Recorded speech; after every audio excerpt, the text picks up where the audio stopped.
En la sociedad actual existen gigantescos molinos que producen energía eléctrica, helicópteros que alcanzan los 300 kilómetros por hora y robots que nos ayudan en tareas industriales. Pero lo que muy pocos saben es que muchos de los mecanismos y principios que utilizan estos artefactos ya se conocían hace más de 1000 años. En aquella península ibérica dominada por los musulmanes se construían relojes, se diseñaban autómatas e incluso uno de sus sabios más brillantes realizó una proeza a los 65 años de edad que sigue asombrando a ingenieros aeronáuticos de todo el mundo. Aquí comienza un recorrido a lo largo de casi 8 siglos para comprobar que el legado que nos dejaron los musulmanes sigue mucho más presente entre nosotros de lo que podríamos imaginar.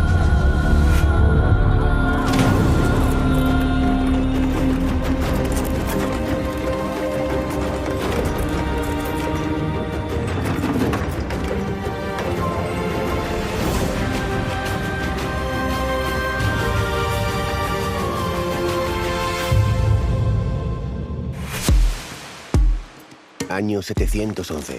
El jefe militar musulmán Tariq Ben Ziyad lidera un ejército de árabes y bereberes que atraviesa el estrecho de Gibraltar. Su objetivo, la conquista de la península ibérica. Al-Ándalus fue el territorio que en la península ibérica estuvo bajo dominio islámico durante la Edad Media. Eso es el siglo VIII, el siglo en el que se inicia un despegue cultural en Al-Ándalus. Al-Ándalus sí que aportó una huella indudable a medio y largo plazo. Hubo un desarrollo científico en Al-Ándalus que permitió el desarrollo tecnológico y esto fue gracias a la ingeniería, sobre todo. Hace más de 1000 años, bajo el gobierno omeya en Al-Ándalus, se produjo un gran florecimiento científico. Multitud de sabios encontraron la posibilidad de desarrollar sus conocimientos en aquella península dominada por los musulmanes. Una de esas mentes privilegiadas era Abbas ibn Firnas. Muchas de las ideas de este sabio andalusí están ligadas a diferentes ramas de la ingeniería. Abbas Firnas fue un andalusí que nació en Ronda, en la provincia de Málaga, en el 810. Provenía de una familia bereber y fue un gran estudioso de andalusí. Era un gran amante de los libros y de la cultura. Era un adelantado a los sabios renacentistas. Trataba absolutamente todo el conocimiento de la época. Y estamos hablando del siglo IX, mucho antes de Leonardo da Vinci.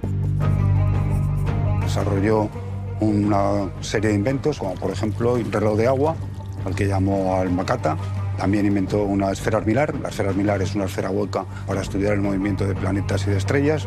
Construyó en su casa una bóveda celeste que se podía visitar desde el interior como hoy haríamos en un planetario. He dedicado mi larga vida a crear inventos, a diseñar artilugios, cultivar conocimientos. Pero en el ocaso de mi existencia aún me queda algo muy importante por hacer y descubrir. Abbas Ben Firnas, cuando parece que contaba ya 65 años de edad, consigue el sueño de su vida. Pero ¿cuál era el sueño de Abbas Firnas? ¿Con qué quiso sorprender a la sociedad andalusí? ¿Consiguió materializar esa idea que le perseguía durante toda la vida? La gran creatividad de Abbas ibn Firnas es un fiel reflejo del interés que se vivió en Al-Ándalus por la ciencia y la cultura. Unos conocimientos que más tarde se expandieron por la Europa cristiana. En la península ibérica, con la caída del Imperio Romano, entramos en una época un poco más oscura, con poca capacidad técnica, vamos a decir, de movilizar o de generar grandes infraestructuras. La sociedad islámica tuvo uno de los pies fundamentales en la búsqueda de agua. Venían de lugares en donde el agua era un bien muy precioso, muy escaso. Al llegar a la península ibérica había algo más de agua, con lo cual se introdujeron una serie de mecanismos, de artilugios, para poder extraer el agua. Y entre estos elementos está la noria de tiro. Las norias de tiro o de sangre, aquellas que son movidas por animales y que a través de la fuerza animal logran poner en circulación el agua de los pozos. Una noria como esta podría irrigar más o menos media hectárea con 12 horas de trabajo. O sea, ya estamos hablando de una cantidad significativa comparada con lo que podría hacer el trabajo de un hombre cubo a cubo.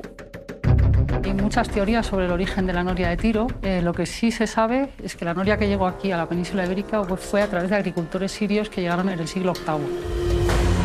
Además de proveer de agua a las sedientas tierras de una parte de la península, las norias de sangre extraían otra sustancia muy apreciada en la sociedad andalusí. La noria de Salices de la Sal, en las salinas de San Juan, donde estamos ahora, se utilizaba para bombear salmuera y esa salmuera pues, producir sal. La producción de sal, gracias a la noria de Tiro, se convirtió en toda una actividad, no vamos a decir industrial, pero casi. De hecho, se dice que con la Reconquista, una de las órdenes que dieron los reyes era de no destruir las infraestructuras que habían dejado los andalusíes porque eran muy valiosos para reconstruir el país. Las norias de sangre abastecían de agua y sal a los habitantes andalusíes de algunas zonas de la península ibérica. Los mecanismos que empleaban ya eran conocidos en época romana y sus engranajes los siguen utilizando ingenieros de todo el mundo.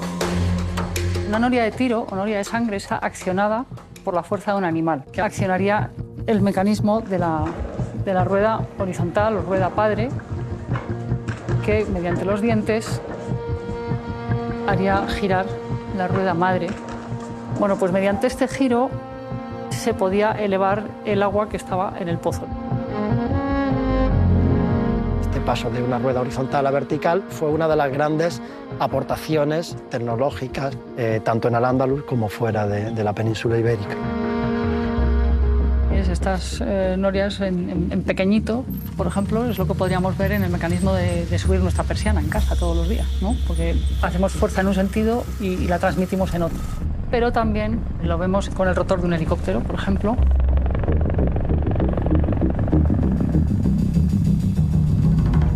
El rotor del helicóptero consigue transformar el movimiento circular horizontal en uno vertical gracias a los engranajes que se encuentran en la caja de transmisión principal. En esta manivela iría este eje que sale directamente del motor. Gracias a los engranajes se pasa de un movimiento circular vertical a un movimiento circular horizontal, lo cual permite que las palas del rotor giren, lo que permite el vuelo del helicóptero. El principio de engranajes que movían las ruedas de sangre en Al-Ándalus es exactamente el mismo que permite que los helicópteros surquen en la actualidad los cielos de cualquier lugar del mundo. En la mecánica actual, este principio lo podemos encontrar pues, en bicicletas, en coches, en submarinos. Los mecanismos de la rueda de sangre han servido como inspiración para la puesta en marcha de multitud de objetos utilizados en el siglo XXI. Además de la rueda de sangre, existe otro artilugio ya conocido en la época romana, que vivió su gran esplendor en Al-Ándalus y que sigue muy presente entre nosotros. Un ingenio que fue fundamental en el desarrollo de la sociedad andalusí. Las norias fluviales, que son esas grandes norias que suben el agua de los ríos y que la depositan en las acequias para el riego de los campos, de los jardines o simplemente para el abastecimiento de agua en grandes ciudades. Evidentemente, en algunas zonas del Al-Ándalus fue una revolución porque este tipo de noria eleva 42 litros por segundo, igual que un motobomba. Desde el punto de vista agrícola supone reducir a 1/3 el tiempo del trabajo, de triplicar la rentabilidad que se obtiene con trabajo hecho por el hombre directamente o bien por los animales. No sabemos realmente cómo se construían estas norias. Sabemos que se contrataba a los artesanos constructores de norias. Cuando terminaban en un sitio los reclamaban para ir a otro sitio a construir más norias. Tenemos referencias de norias en toda la zona de Al-Ándalus. Por ejemplo, el río Guadalquivir tenía muchas norias, el río Tajo también, en el Ebro había muchas, hasta en Galicia había norias en toda la península ibérica. Se sabe que las primeras que se tienen noticias fue en una zona donde hay ríos importantes como el Tigris y el Éufrates, en la zona de Persia. En época romana, en época griega, se habla de determinados tipos de norias, pero digamos que ellos son los responsables de su reintroducción a gran escala en la península ibérica. La noria introduce el concepto de volante de inercia. Las norias incorporan un peso que se situaba en la circunferencia. La circunferencia era mucho más pesada que el resto, que le hace mantener el movimiento aunque la corriente disminuyera su caudal. Con esa inercia se mantenía girando justamente durante más tiempo. ¿Pero qué ha ocurrido con aquel volante de inercia que usaban los musulmanes hace más de 1000 años? ¿Sigue presente en nuestra ingeniería moderna? El volante de inercia dentro del motor es esta pieza redonda que vemos aquí. Hace una función de transmisión de toda la energía que va almacenando cinética para estabilizar lo que es el giro, para que sea más homogéneo. Y sobre todo nos sirve para evitar vibraciones y tirones molestos durante la conducción.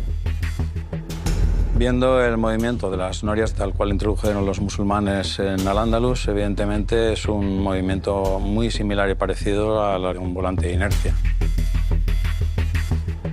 El volante de inercia lo podemos ver además también en elementos como los tocadiscos, en centrales hidrográficas de agua, donde mantienen pulso giratorio para generar electricidad. Entonces, el volante lo podemos encontrar en muchísimos aparatos de hoy en día.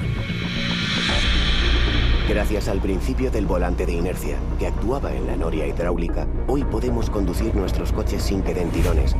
Nuestros discos siempre giran a la misma velocidad y la creación de energía en las centrales eléctricas es lineal y constante. Pero además del agua, los musulmanes aprovecharon los vientos que soplaban en la península ibérica para crear energía. ¿Pero cómo lo hicieron? ¿Qué tecnología implantaron en Al-Ándalus para beneficiarse de la fuerza de las corrientes aéreas?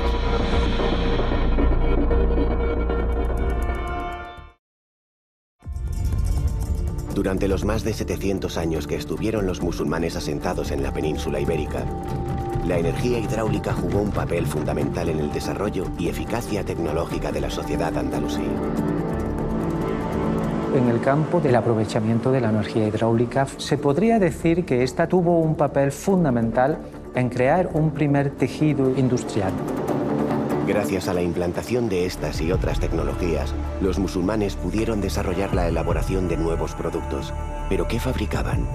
¿Existen aún vestigios de aquel tejido industrial andalusí? Las aceñas son los molinos del río.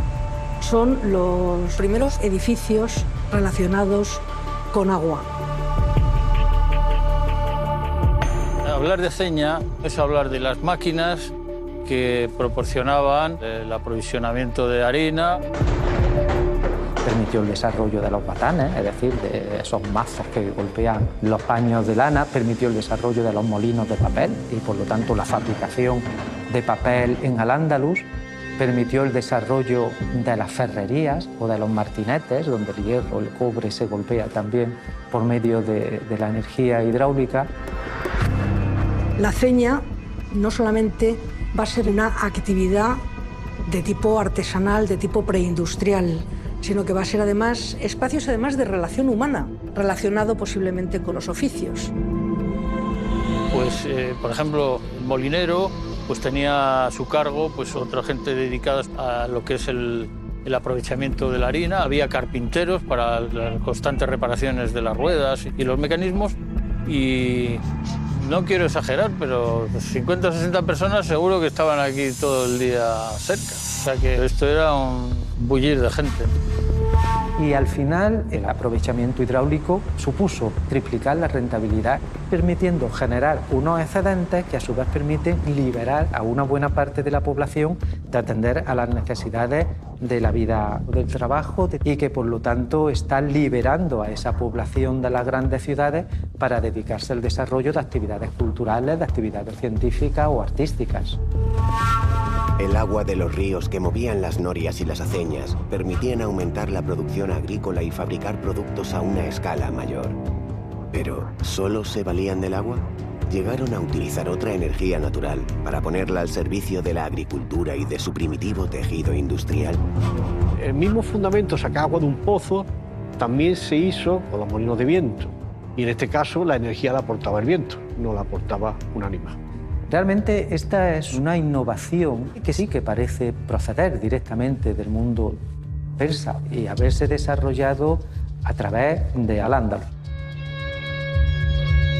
El gran uso de la energía eólica durante la época medieval ha sido el aprovechamiento del viento para hacer girar unas velas, unas aspas, con un eje una rueda dentada, y entonces se produce un cambio del movimiento rotatorio en un movimiento circular y su aplicación directa a la molturación del grano y a la producción de harina.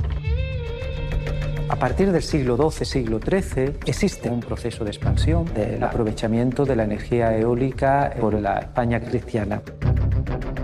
Los molinos de viento siguieron vivos en la península ibérica. En España y Portugal existen numerosas pruebas de que durante siglos se utilizaron estos gigantes movidos por la energía eólica. Es a mediados del siglo XV cuando empiezan a surgir los molinos de viento de La Mancha. Y estuvieron presentes casi hasta finales del XIX. Es a finales del siglo XIX cuando empieza a buscarse la aplicación de los molinos de viento en la generación eléctrica. Nos encontramos en el Parque Eólico de Breña, que se encuentra dentro de un complejo formado por 4 parques que suman total de 105 turbinas, que serían capaces de cubrir la demanda energética de más de 120.000 hogares. Podemos decir que se parecen bastante los sistemas. Por ejemplo, el sistema de orientación de la turbina hacia el viento. En los antiguos molinos de La Mancha se conseguía moviendo lateralmente un palo de gobierno con la ayuda de animales o de forma manual. Y en la actualidad esto se consigue a través de un sistema de control automático que mediante unos sensores ambientales y un grupo de motores es capaz de orientar la turbina de la mejor manera y la más eficiente hacia el viento. En la actualidad, la energía eólica es la segunda tecnología del sistema eléctrico español. Podemos decir que el aprovechamiento del viento que comenzaron los musulmanes sigue presente en nuestros días. Las tecnologías que empleaban el agua y el viento posibilitaron un impulso económico que repercutió en el desarrollo intelectual de Al-Ándalus. De esta manera, a partir del siglo IX empiezan a aparecer grandes figuras de sabios. Entre ellos se encuentra Abbas ibn Firnas, inventor y precursor cuya trayectoria sigue causando admiración en la actualidad. Ben Firnas tocó muchos campos de conocimiento y uno de ellos fue la fabricación de vidrio. El vidrio era hasta entonces un monopolio de Oriente. Se hacía en Siria, se hacía en Egipto y él encontró la forma de fabricarlo aquí. Para fabricar vidrio solo hay que tener arena, sílice, rocas ricas en sílice, que es lo que él utilizó, e impulsó grandemente esa industria aquí en Al-Ándalus. A Abbas ibn Firnas se le atribuye la introducción de la fabricación del vidrio en la península ibérica. Aquellos conocimientos musulmanes siguen presentes en España, uno de los mayores fabricantes europeos de vidrio. Pero el legado de Abbas ibn Firnas va mucho más allá. Durante años persiguió un sueño que en su madurez fue capaz de realizar. Un sueño que ha servido como inspiración a la ingeniería durante siglos.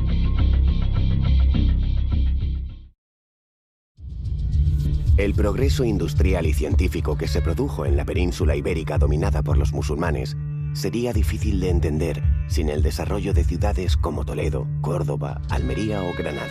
Los emires y califas andalusíes sabían que el agua era esencial para el crecimiento y prosperidad de estos núcleos urbanos. La canalización de las conducciones de agua a nivel urbano fue bastante importante, porque una urbe no puede existir si no tiene un abastecimiento. Normalmente las ciudades que conquistó el mundo musulmán pues tenía un río próximo. Madrid es el único caso, sería casi la única excepción donde el curso fluvial está un poco apartado. Entonces, por eso mismo, el río Manzanares está lejos de lo que es la colina donde se asienta Madrid. Sin ir más lejos, Madrid deriva de Masrid, y Masrid es un término árabe que derivaría de uno latino, que es matriz. Como todos sabemos en castellano, es el origen. El origen, en este caso, del agua, que es el elemento principal para el Islam. Madrid cuenta con el río Manzanares, que es un río pequeño, con un caudal intermitente y necesitan un aporte de agua permanente. Todo indica que el origen de Madrid fue un asentamiento militar que se levantó sobre una colina para controlar a los cristianos del norte. Con un río tan irregular, ¿cómo consiguieron abastecer de agua a sus tropas? ¿Qué tecnología utilizaron para que aquel emplazamiento militar se convirtiera en una ciudad? Aquí en Madrid, los viajes de agua es un sistema de conducciones subterráneas que captan, conducen y canalizan el agua del nivel freático hasta una población que no tiene suministro de agua o que el suministro que tiene es insuficiente. Esta tecnología no existía previamente aquí en la península, es parte de la cultura que traen de Oriente del mundo andalusí. Estos viajes de agua, o canats como se llamaban en Al-Ándalus, ¿se olvidaron con la conquista cristiana? Nos encontramos en el Arca Vieja de Amaniel. Este viaje se construye en el siglo XVII y da servicio al Palacio Real. Este sistema se mantiene durante toda la Edad Media y la Edad Moderna.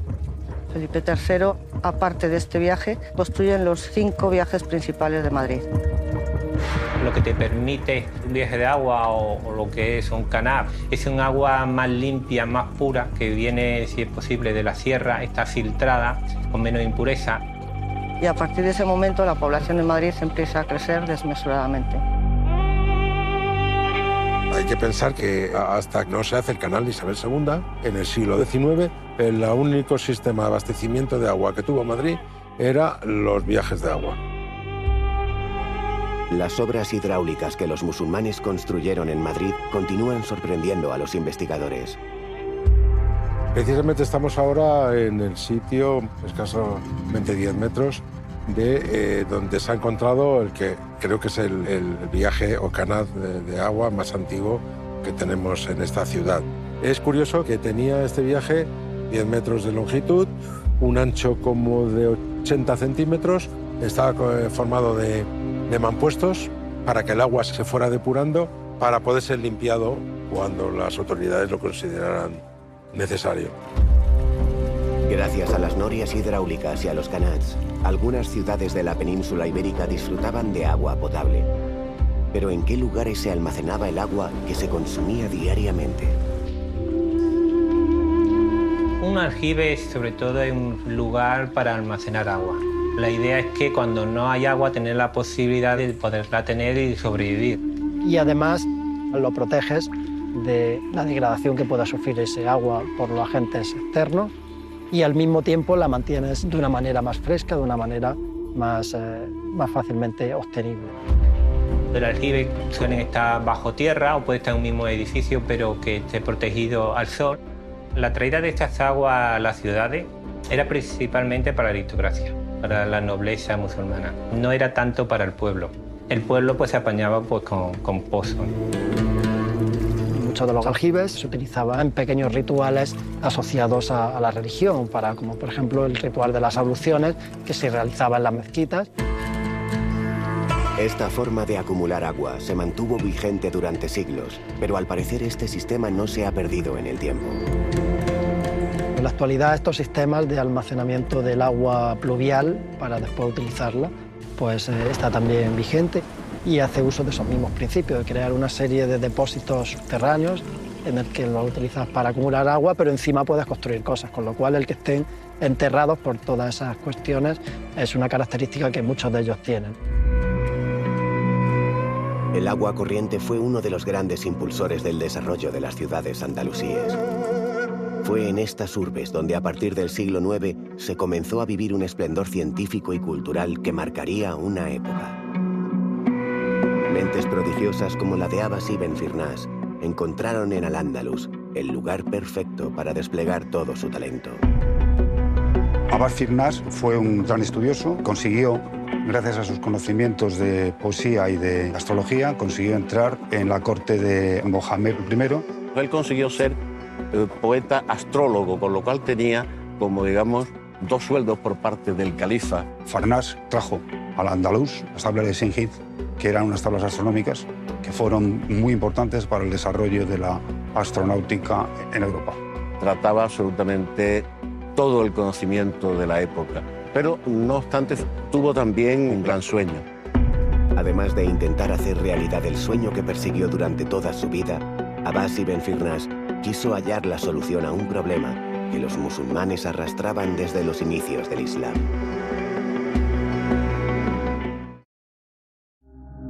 Normalmente, cuando Ben Firnas presentaba al emir uno de sus inventos, contenía un poema en el que explicaba el logro que se había conseguido. He construido el mejor de los instrumentos para la religión, para cuando no se ve el sol del día ni iluminan los luceros de las profundas tinieblas de la noche. Así, el gran Muhammad I pondrá de manifiesto el momento de cada oración. Abbas Ben Firnas, cuando presenta la clepsidra, le entrega al emir un reloj que está movido por el agua. Y es que la religión era algo fundamental en el mundo musulmán. De hecho, ellos rezan 5 veces al día, lo que te hace tener a Dios presente durante toda tu existencia. Durante el día y con un día soleado es fácil con un reloj de sol hacer esas predicciones, pero durante la noche, con tiempo nublado, es mucho más difícil. De ahí el interés de tener relojes mecánicos. Una clepsidra es simplemente un instrumento que marca el tiempo a medida que el agua llena un depósito o bien vacía un depósito. Y son recipientes que están graduados, de tal manera que se calcula aproximadamente el tiempo que tarda en vaciarse o en llenarse hasta un cierto. Otra cosa son las clepsidras con autómatas, que cuando transcurre 1 hora de tiempo viene marcada por una determinada acción dramática que hacen unos autómatas. Las clepsidras deleitaron a emires, califas y reyes durante el periodo andalusí. Durante aquel tiempo, hubo un sabio que convirtió a estos relojes de agua en tecnología punta del momento. Jalaf al-Muradi es un personaje que no tenemos fechado con claridad. La única cosa clara es que es anterior a más o menos 1250, la época de Alfonso X, porque el único manuscrito que conservamos es el libro de los secretos, que describen una serie de máquinas que en general se mueven gracias al agua. Esta es la primera vez que tenemos un documento de una clepsidra de Al-Ándalus que se puede llegar a reconstruir. La clepsidra de las gacelas se desarrolla a partir del documento de Al-Muradí. En este caso, por un sistema de llenado y vaciado de depósitos, pues eran capaces de hacer una acción, un relato. La escena que aparece es una escena cortesana. Tenemos las princesas que están escondidas y las gacelas que están libres bebiendo en el agua. Cuando beben las gacelas, hace que las princesas salgan a verlas y entonces sale una persona a ver a las princesas. Cuando aparece la persona, luego salen unas serpientes cobra para defender a las princesas y luego la persona que ha salido, al ver a las cobras, tiene miedo y se esconde. Esto es un poco de fantasía para deleite de los monarcas. Se colocaban en los palacios reales, en las mezquitas, algunas para también regular sistemas de rezo. Y son utilizadas incluso para celebrar el nacimiento del profeta. La relación entre los relojes con autómatas y la clepsidra es que la clepsidra, el movimiento es a partir de agua. El motor, como le conocemos, el motor de cuerda, se desarrolla ya muy a finales de la Edad Media. Y no es hasta el siglo XVI cuando realmente se desarrolla bien esta tecnología. En la Edad Moderna, los relojes mecánicos sustituyeron a las clepsidras, pero no se olvidaron de aquellos autómatas para que siguieran ayudando a marcar las horas. Al-Ándalus fue un eslabón importante en la transmisión de esta tecnología, que gozó de gran repercusión en Europa. La tradición de los autómatas sigue vigente en España. Existen empresas que han convertido estos conocimientos andalusíes en su principal vía de negocio. Los autómatas son bastante laboriosos y complejos de realizar. Entonces, lo que procuramos es desarrollar la tecnología más simple posible para asegurar su funcionamiento durante más tiempo. Pero aún así, son complejos.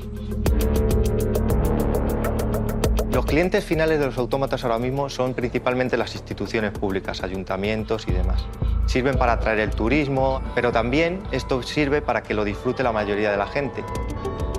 La relación de los autómatas actuales con los de Al-Muradi del siglo XI es que al final los personajes son los receptores del movimiento y lo que más llama la atención. También se utilizan algunos sistemas parecidos como poleas, cuerdas, pero las diferencias son muy grandes, pues ahora se utilizan motores y muchos conocimientos de electromecánica.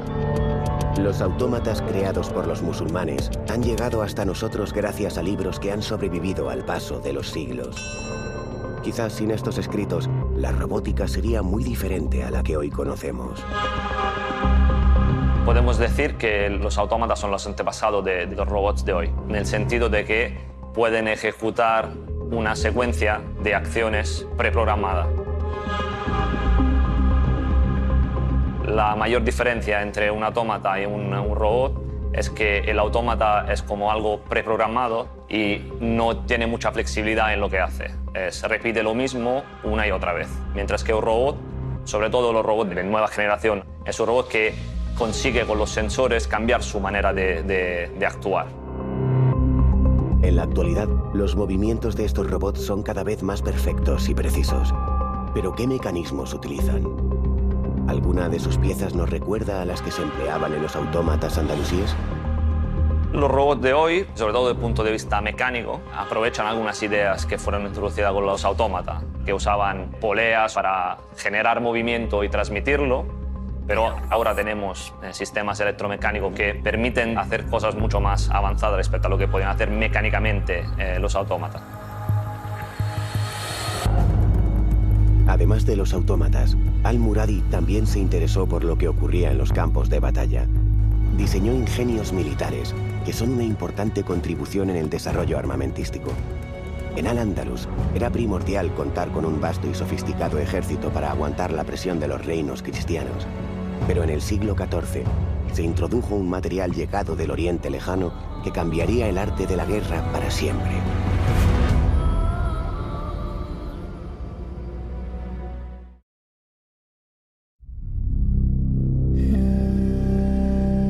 A las clepsidras y autómatas hay que sumar una serie de artilugios e ingenios ideados por Al-Muradi, que seguramente asombraron a la sociedad de su época. El libro de los secretos de Al-Muradi es un manuscrito que contiene unos 30 proyectos de distintos tipos de máquinas.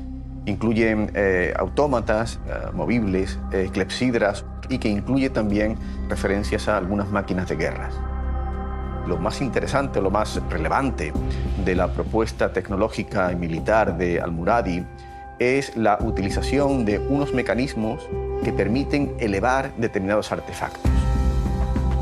Entre las máquinas de guerra, quizás el más llamativo sea una plataforma que permite elevar un ariete hasta una altura determinada.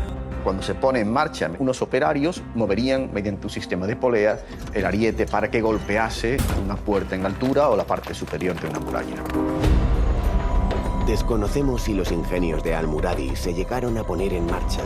Lo que sí queda patente es el interés de los gobernantes islámicos por la tecnología aplicada a la guerra. El descubrimiento de la pólvora se produjo en China, fue introducida en la península ibérica por parte de los musulmanes, pero también hay que tener en cuenta que en ese momento los musulmanes se encuentran a la defensiva y se tratan de importar tecnologías que sean capaces de frenar la expansión cristiana. Desde luego, lo que sí está claro, que es en el mundo islámico donde el papel militar de la pólvora se consolida. Los musulmanes entendieron que la pólvora podía ser un gran aliado en el campo de batalla. De esta manera, surgió una carrera armamentística donde destacó un hombre que cambió la artillería para siempre. Al-Ramá es un ingeniero de origen persa. Su obra es muy importante, es realmente determinante, por cuanto que en ella por primera vez encontramos unas propuestas de elaboración de la pólvora que son absolutamente eficaces. La pólvora es una sustancia que está compuesta por 3 elementos: carbón, salitre y azufre, siendo el salitre el elemento dominante. Aparte de eso, es verdad que Al-Ramá recoge toda una tradición de utilización de la pólvora en distintos artefactos, fundamentalmente cohetes, bombas de manos de carácter explosivo, y sin duda lo más singular sea por la concepción de un arma que puede desplazarse sobre las aguas y que es autopropulsada. De ahí que se haya hablado de él como el creador de un verdadero torpedo. El torpedo que propone Al-Ramá está compuesto de 2 láminas abombadas que forman un huevo, y obviamente dentro de ese huevo lo que hay es una carga explosiva, y que va acompañado de 2 varas laterales que permiten mantener la recta dirección del objeto y que es propulsado por un cohete. Parece lógico que la utilidad de este instrumento era atacar un barco a distancia a través de la superficie del agua. Es cierto que la idea que subyace del arma es la misma. Es la utilización de un proyectil desde un barco contra otro barco, en el caso del remado en la superficie del agua, en el caso de los torpedos por debajo del agua. Los ejércitos cristianos poco a poco avanzan hacia el sur. Toman ciudades y tierras dominadas por los musulmanes durante siglos. Ante esta presión militar, los andalusíes buscan algún revulsivo para combatir y contener los ataques cristianos. Los musulmanes de Al-Ándalus en la península ibérica están introduciendo un tipo de armas que es capaz de proyectar, de disparar un proyectil y que es propulsado por fuego. Entendemos que por pólvora. La primera imagen que tenemos de un cañón en un manuscrito es muy diferente a lo que entendemos por un cañón, porque la forma que tiene es como de una vasija que se utilizaba, curiosamente, no para lanzar proyectiles esféricos, sino que se utilizaba para lanzar flechas. Quizás lo que más destacan es el pavor que causaban en el enemigo, sobre todo por la novedad que aportaban. No era tanto el daño que era capaz de realizar sobre un conjunto de guerreros, sobre el enemigo en definitiva, cuanto el ruido que producían, que era capaz de asustar a hombres y sobre todo a caballo. Los tronos de mano o palos de fuego eran el arma de fuego más arcaica que existe. Era un cilindro de metal con una recámara, tenía arriba un orificio que se llamaba oído, con un pequeño recazo donde echaba la pólvora. Metíamos la pólvora, metíamos el proyectil, que era un bolaño, que podía ser de hierro o de piedra, lo comprimíamos y apuntábamos hacia el enemigo disparando. Los cañones ya en el siglo XIV pues resultaba para quien lo veía desde la distancia muy complicado entender cómo se metía un proyectil en un tubo y salía con una potencia desmesurada y qué era lo que lo proyectaba. Eran capaces de destruir murallas y torreones que antes eran inexpugnables. Los sitios y las guerras son mucho más cortas. Antes no había batallas, todo se hacía por sitios. Podían estar 1 año, 2 años, hasta que estos se rendían por hambre. Entonces lo que antes costaba 1 año, ahora podía costar tranquilamente 1 mes o poco más. Los efectos de la artillería sobre las poblaciones es absolutamente devastador. El testimonio castellano denota sorpresa cuando alude a esas máquinas que son capaces de proyectar lo que denominan como pellas de fuego y que si impactaban sobre una persona eran capaces de cercenarle de cuajo un miembro, cortarle un brazo, una pierna y posiblemente la muerte era prácticamente inmediata. En el siglo XIV, los nazaríes hicieron uso de la pólvora en sus enfrentamientos contra los ejércitos cristianos. Pero si disponían de una tecnología militar más avanzada, ¿cómo es posible que los musulmanes fueran derrotados en el campo de batalla?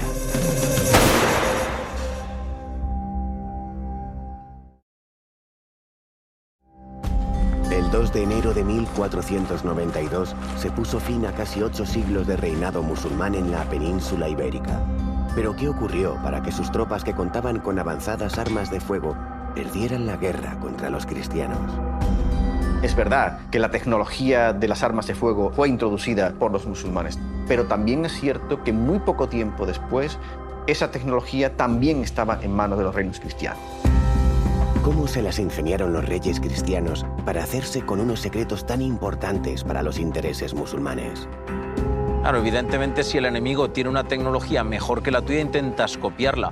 Quizás en el caso de la pólvora es más complicado copiar porque tienes que tener las proporciones y probablemente debió producirse pues, por algún tránsfuga que se cambió de bando y explicó esa receta.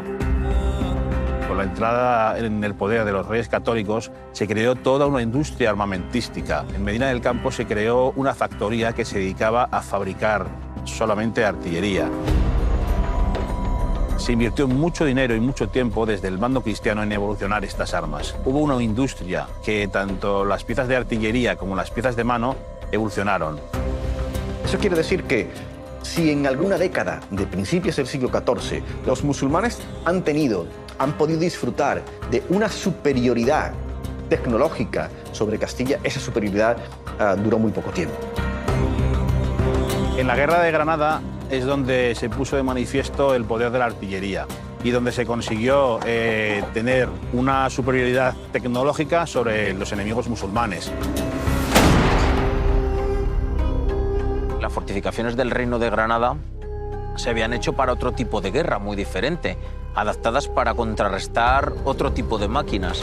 Claro, proyectiles de varios cientos de kilos y golpeando en el mismo punto, pues tenían una capacidad de destrucción bastante considerable. Y esa es una de las claves del éxito de los Reyes Católicos en Granada, la artillería, sin duda alguna. Sí que es paradójico que las tropas musulmanas fueran derrotadas por las tropas cristianas utilizando un invento que ellos habían introducido.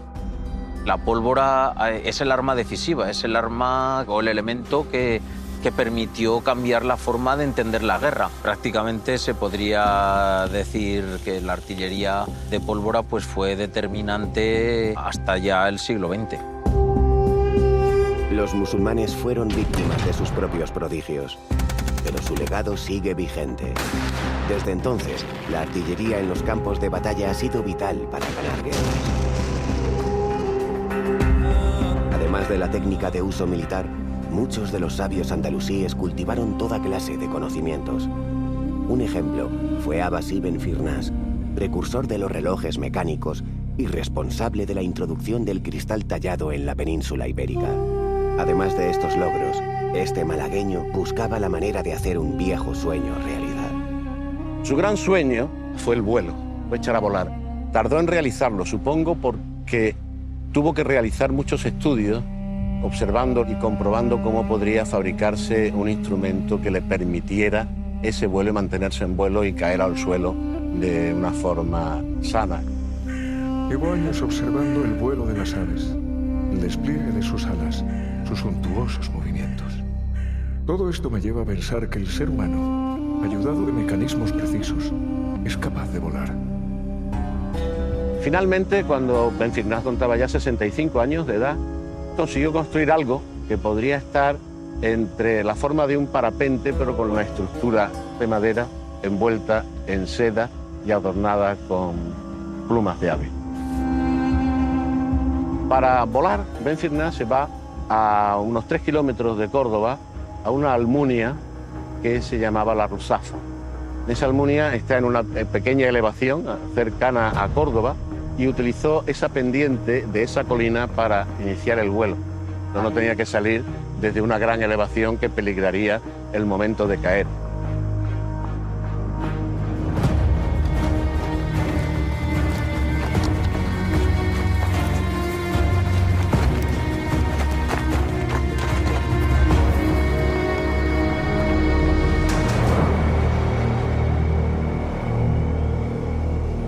Abbas Ben Firnas consigue efectivamente un vuelo. La duración del vuelo fueron 10 segundos, pero no se considere que es muy poco tiempo porque el primer vuelo real de un avión con motor fueron 12 segundos, o sea que la diferencia no es tan grande. Ben Firnas debió de hacer ese vuelo para asombro de sus conciudadanos, pero consigue caer de una forma un poco catastrófica. ¿Cómo fue el aterrizaje? ¿Consiguió sobrevivir al impacto contra el suelo? El aterrizaje fue un poco duro porque se rompieron las piernas. El fallo fundamental que cometió Abbas Firnas fue porque no se fijó en los pájaros que aterrizan con la cola, se desestabilizó completamente a la hora de aterrizar y, claro, se dio el gran batacazo por no llevar cola. Pero Abbas Ben Firnas fue el primer hombre que consiguió volar de una forma científica, es decir, el primer vuelo de la humanidad. Abbas Ben Firnas fue un adelantado a su época. Se le puede comparar perfectamente con Leonardo da Vinci, que se inspiró seguramente en sus diseños con varios siglos de diferencia. Han tenido que pasar más de 1000 años para que la física y la aeronáutica den la razón a este sabio andalusí. Su legado es reconocido mundialmente. El puente principal de Córdoba lleva su nombre. Una estatua recuerda su vuelo en el aeropuerto de Bagdad y en la cara oculta de la luna, un cráter ha sido bautizado como Abbas ibn Firman. Aquellos andalusíes supieron aprovechar la energía que les regalaba el viento y el agua. Cada vez que un reloj marca las horas o un robot se mueve, los conocimientos de Al-Ándalus vuelven a cobrar vida.